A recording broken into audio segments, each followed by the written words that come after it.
Mesdames et messieurs les gendarmes, monsieur le maire de Saint-Jean-de-Védas qui participe à la commission préfectorale de la vidéoprotection, monsieur le maire de Pérol, patron de la future police métropolitaine,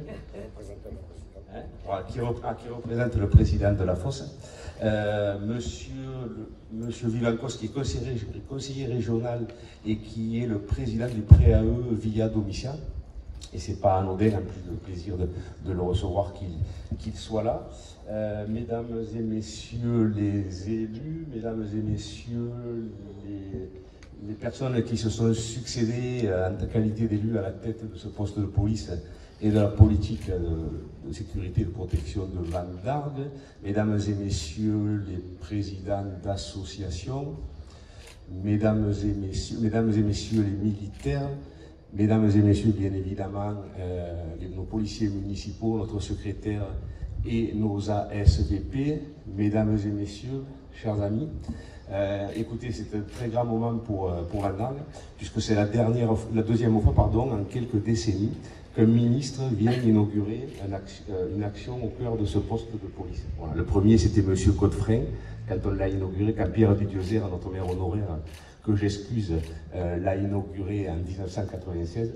Et puis aujourd'hui, Madame la Ministre, on a le plaisir d'être à tes côtés pour inaugurer ce programme de 60 caméras de vidéoprotection, mais également du CSU. Et j'allais dire, ça pourrait être que toi qui viens inaugurer ça, au vu de ton histoire, au vu de ton engagement politique, alors à tous les niveaux, parce que c'est vrai que des fois, il y a des ministres, on se dit, on ne les connaît pas, mais Patricia, tout le monde la connaît, puisqu'elle a été conseillère départementale, elle a été conseillère municipale, métropolitaine, députée, et puis aujourd'hui ministre. Et puis il y a également des causes sur lesquelles tu t'investis énormément, qu'il faut mettre en lumière, pour aider, pour lutter contre des inégalités et notamment sur des personnes qui ont été un petit peu les oubliées de l'histoire. Voilà. Donc je souhaitais le dire publiquement. Et puis il y a quelque chose d'important, c'est que je crois qu'on vit des moments un petit peu, pas troublés en France, mais où ça remue un petit peu, où on voit des élus qui sont agressés, où l'on voit des forces de l'ordre qui, lors des manifestations, sont prises pour cible, et même à la limite, ils sont coupables avant que quelque chose ait démarré. Donc ça, c'était insupportable. Et la dernière image que je vais projeter avec vous, bien sûr, c'est il y a quelques semaines, ce Conseil constitutionnel qu'on a été obligé de protéger. Voilà. Donc ça, c'est honteux. C'est honteux parce que s'il y a des hommes et des femmes qui font les lois, ben au-dessus de ça, il y a une instance qui vérifie que le droit soit respecté. Voilà. Et ça, c'est très important. Et tant qu'on sera en démocratie, si on souhaite le rester, il faut le garder en mémoire. Alors moi, je suis très content, très heureux de ce projet, parce que c'est un projet collectif. C'est un projet collectif entre l'État, bien sûr, et la commune, parce qu'on a eu la chance de récupérer 56 000 € de subventions de la part des services de l'État. Et merci à toutes les personnes qui se sont engagées sur ce dossier. C'est un projet collectif également, puisque des caméras à Van Dargue, il y en a tout le temps eu. Et là, on a souhaité tout remettre à plat et équiper toute la commune. Donc, c'est-à-dire que le programme de caméras, il est fort de 60 unités. Mais si on a fait la commune, on s'est dit, il faut essayer de protéger bien sûr les personnes et les biens. Mais les biens, ben, c'est ce que vous avez chez vous, c'est votre voiture, mais c'est également ce qu'il y a dans les zones d'activité. Et je remercie donc la région et le président Vivancos, puisqu'ils ont financé une caméra dans le PREAE Via Domitia. Donc Via Domitia, c'est la zone qui se partage entre Van Dargue et Castries. Ils ont financé la caméra, et puis les personnes qui sont agréées pour suivre le CSU ben, vont pouvoir les gérer. Et je remercie également la métropole et son président et son représentant, puisqu'on a pu en mettre également 2 dans la zone d'activité historique de Van Dargue. Et c'est très important parce qu'il faut être aux côtés des entreprises. Et là, le même fonctionnement, la métropole a payé les caméras et nous, on les gère. Et puis, je vais quand même remercier tous les services, et plus particulièrement peut-être celui de la fibre optique, puisqu'il y avait beaucoup de travaux à faire. Les services de la métropole sont allés très vite, ils en ont fait une priorité, ce qui nous permet de sortir le projet aujourd'hui. Donc merci à tout le monde. Alors ensuite il y a le projet lui-même. Le projet en lui-même, c'est quand même 17 réunions de travail. Et François, merci pour tout le travail que tu as effectué pour le repérage. Merci à Jean-Paul pour tout le côté technique. Et merci à nos policiers qui ont, par leur connaissance fine du terrain, ont pu voir les meilleurs endroits pour les implanter. Et tout à l'heure, je parlais de ce lien indéfectible et que l'on doit travailler entre l'État et les élus. Et c'est ce que l'on a vécu, hein, puisqu'on a travaillé avec le référent sécurité. Et on a pu, en plus de faire les points que nous on connaît, où il y a besoin d'avoir une attention plus particulière, ben on a travaillé également sur les entrées et sorties de communes. Voilà. Avec cet enjeu de se dire, dans un premier temps, ça va peut-être freiner certaines personnes qui s'apprêtent à commettre un délit, mais ça peut également avoir un rôle curatif pour aller récupérer les photos et pouvoir remonter jusqu'aux fauteurs de troubles. Et je sais que ça marche plutôt bien, puisque l'on a eu, il y a déjà pas mal de bons résultats d'affaires qui ont pu être élucidés par vos services. Voilà, le budget global du projet, ben, c'est quand même 350 000 euros. Donc ces 56 000 euros étaient les bienvenus. Et voilà. Voilà ce qu'on peut dire aujourd'hui, avant d'aller découvrir ce CSU. Et bien évidemment, je laisse la parole à Madame la Ministre. Merci. Alors je vais d'abord saluer tout le monde, en vos grades et qualités. La jeune fille qui est ici, qui est au conseil municipal, je pense, que je tiens à féliciter pour être là un dimanche matin. Vous dire à tous...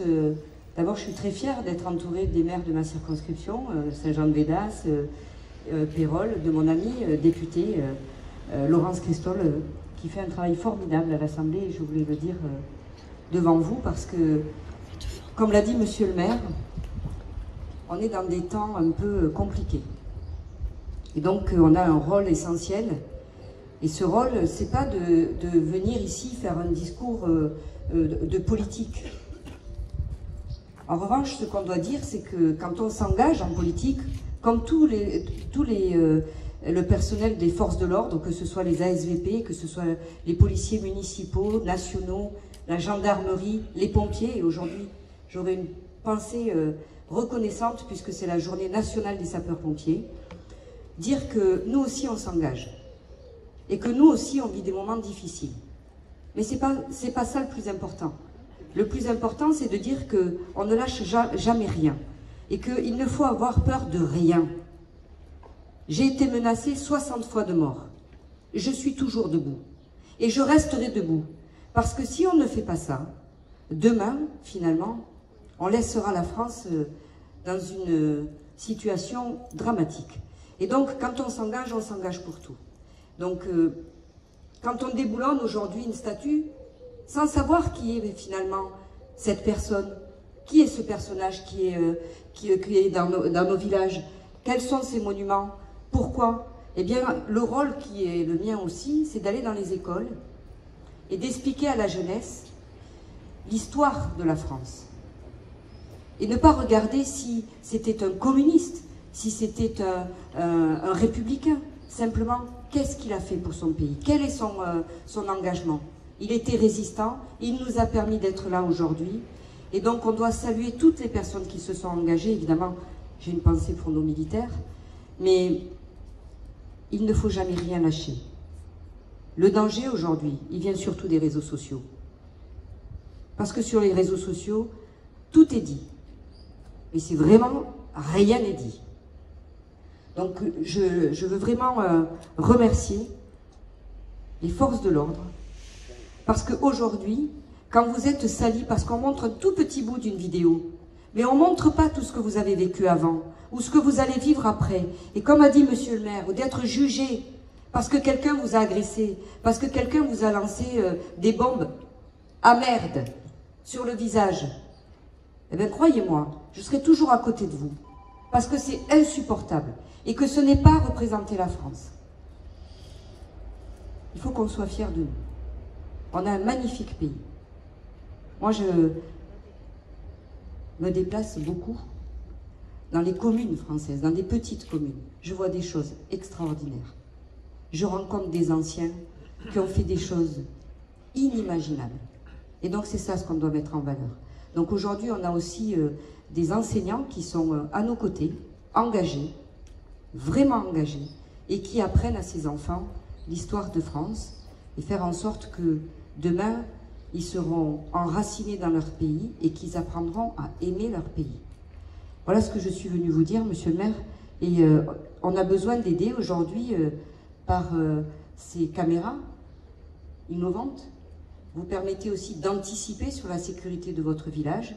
Et je crois que c'est ce qu'on doit faire. On ne doit pas attendre que que les villages soient dans une situation difficile. Vous connaissez votre population, les policiers la connaissent, ils savent les personnes qui sont vulnérables, ils connaissent les familles, ils peuvent aller leur parler. C'est tout ce qu'on doit faire aujourd'hui pour se retrouver. Voilà, je ne serai pas plus longue, parce que je crois qu'il y a un coup qui nous attend. Mais vraiment, du fond du cœur, respectons nos forces de l'ordre et soyons à côté d'eux, arrêtons de les juger. Je vous remercie.